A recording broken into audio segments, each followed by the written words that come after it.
Herkes sana korkunu yenmeni gerektiğini söyledi, değil mi? Sana yalan söylediler.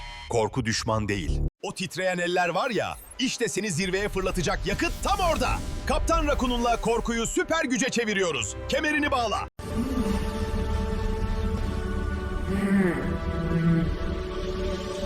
Sınav yaklaştıkça omuzlarına çöken o ağırlık, kalbini sıkıştıran o endişe. Tanıdık geliyor değil mi? Çoğumuz bunu bir zayıflık, bir eksiklik olarak görürüz. Peki ya sana bu hissin aslında doğru kullanıldığında en büyük gücün, gizli bir süper gücün olduğunu söylesem? Bugünkü yolculuğumuzda o rahatsız edici korkunun içindeki ham gücü seni hedefine taşıyacak bir yakıta nasıl dönüştüreceğimizi adım adım işleyeceğiz. Hazırsan, hadi dalalım. Eminim gelmiştir. Hani gecenin bir yarısı uykunu böler, en sevdiğin şarkıyı dinlerken bile arkadan fısıldar ya. İşte o ses aslında bu yolda yalnız olmadığının en büyük kanıtı. Şu an, tam şu an seninle birlikte milyonlarca öğrenci aynı endişeyi, aynı sesi duyuyor. Şimdi gel, bu ses neden konuşuyor ve daha da önemlisi ona nasıl doğru cevabı vereceğiz, hep birlikte anlayalım. Bize hep ne öğretildi? Korku yenilmesi gereken bir düşmandır, üstesinden gelinmesi gereken bir engeldir. Şimdi senden bir anlığına bu fikri unutup, madalyonun diğer yüzüne bakmanı istiyorum. Ya korku sana karşı değil de, aslında senin için çalışan son teknoloji bir alarm sistemi ise?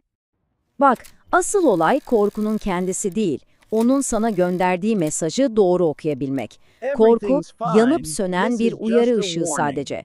Sana diyor ki, hey, bir hedefin var, hayallerin var ve bu yola çok emek verdin. Bu konu senin için önemli. Yani bir sınav öncesi korku hissediyorsan, bu harika bir haber. Bu o sınavın ve sonucunun senin için gerçekten bir anlam taşıdığını gösterir. Demek ki neymiş? Amacımız korkuyu tamamen yok etmek, hissizleşmek değilmiş.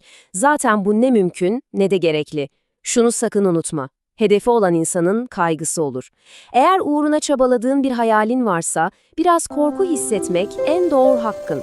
Bu, doğru yolda ilerlediğinin pusulası gibi bir şey. Tamam, korku bir alarm sistemi dedik, anlaştık. Peki bu alarmın sesini nasıl ayarlayacağız? İşte şimdi işin en kritik, en can alıcı noktasına geldik. Gel kaygıyı bir yarış arabasının motoru gibi düşünelim. Başarıya ulaşmak için o motoru doğru devirde tutman lazım. Bak şimdi, bu çok ilginç. Motor devri çok düşük olduğunda ne olur? Araba stop eder, yolda kalırsın. Yani kaygı o kadar düşük ki aman çalışmasam da olur dersin, hiç harekete geçmezsin. Peki devri kırmızı çizgiye yani en yükseğe getirdiğinde ne olur? Motor hararet yapar, kilitlenir ve yine yolda kalırsın. Yani o kesin başaramayacağın paniğiyle elin ayağın birbirine dolanır, çalışsan bile hiçbir verim alamazsın. Gördüğün gibi iki uçta aynı sonuca çıkıyor. Yarışı tamamlayamamak. İşte bizim aradığımız o mükemmel devir aralığı, o tatlı nokta tam olarak burası. Motorun ne stop ettiği ne de hararet yaptığı, gücünü en verimli şekilde yola aktardığı o an. İşte bu doğru dozdaki kaygı seni kilitleyen bir düşman değil, sana hadi kalk, hedefin seni bekliyor, bugün atacağın adımlar yarınki zaferin olacak diye fısıldayan bir yol arkadaşıdır. Sana ihtiyacın olan yakıtı ve odaklanmayı sağlar. Ve bu benzetme sanırım her şeyi kusursuzca özetliyor. Amacımız o ateşi söndürmek değil. Amacımız onu kontrol altına alıp o ateşle geleceğimizi pişirmek. Onu bir yıkım aracına değil, bir yapım aracına dönüştürmek. Peki, o ateşi nasıl yöneteceğiz? İlk ve en önemli adım yangının kaynağını bulmak. Yani kaygının kökenine inmek. Şimdi senden bir anlığına durup kendine karşı tamamen dürüst olmanı istiyorum. Birazdan ekranda bir liste göreceksin. Bu listeyi okurken kendine şu soruyu sor lütfen. Benim motoruma en çok ne hararet yaptırıyor? Beni en çok hangi düşünce kilitliyor?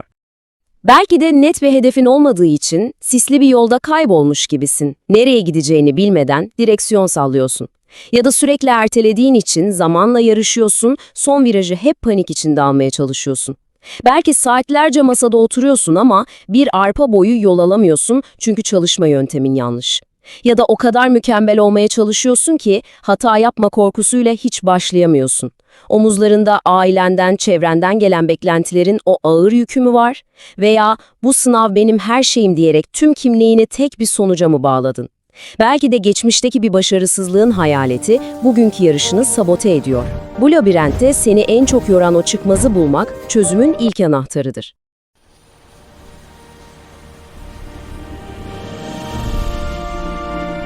Kaynağı tespit ettin mi? Harika. İnan bana, en zor adımı attın. Şimdi sıra çözümlerde. Ama sana sıkıcı bir yapılacaklar listesi vermeyeceğim. Bunları gücünü geri kazanmanı sağlayacak, uygulaması basit ama etkisi devasa olan kaygı savar ritüelleri olarak düşünelim. İşte yol haritamız bu kadar net. 5 basit ama inanılmaz güçlü ritüel. Şimdi her birini nasıl hayatına dahil edip kendi süper gücünü nasıl yöneteceğine görelim. Bu en basit ama yemin ederim en güçlü olanı. Kaygı, zihninin içinde yankılandıkça büyüyen bir canavara benzer. Onu dışarı çıkararak gücünü elinden alırsın.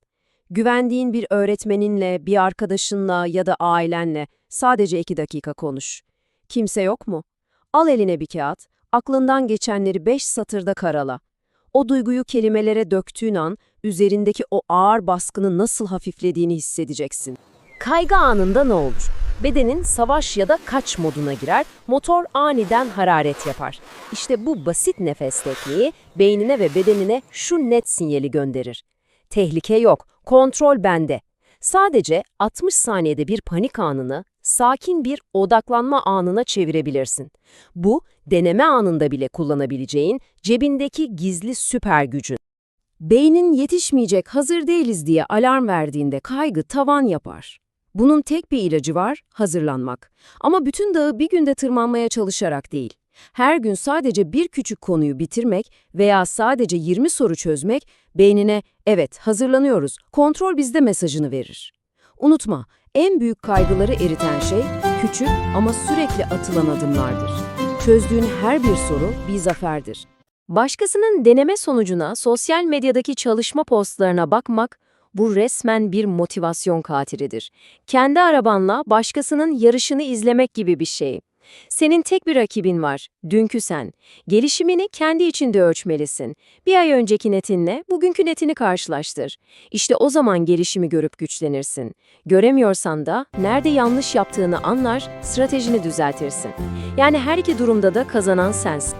Kafanın içindeki o eleştirel ses var ya, hani sürekli yapamayacaksın, yetersizsin diyen, onu susturmanın yolu bağırmak değil, ona sakince yeni ve daha gerçekçi bir senaryo sunmaktır.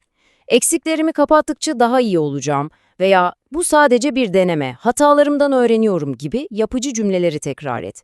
Beynin en çok duyduğu sese inanır. Bırak o ses senin bilinçli olarak seçtiğin ses olsun. Buraya kadar geldiysen en önemli adımı çoktan attın demektir. Bu durumla yüzleşmeye ve onu yönetmeye karar verdin. Bu farkındalık her şeyin başlangıcıdır. Şimdi bitirirken aklında kalmasını istediğim birkaç önemli nokta daha var. Yani kendine sürekli şu soruyu sor. Bu his, bu kaygı, şu an bana hizmet ediyor mu? Beni bir adım ileri mi taşıyor yoksa olduğum yerde mi kilitliyor? Eğer seni motive ediyorsa doğru devirdesin, devam et. Ama seni durduruyorsa motor hararet yapmaya başlamış demektir. Dur, bir nefes al ve az önce konuştuğumuz ritüellerden birini hemen dene. Rehber öğretmenin, güvendiğin bir başka hocan, ailen, onlar bu süreçte senin en büyük destek ekibin. Bazen tıkandığın bir noktada yardım istemek tüm denklemi değiştirebilir.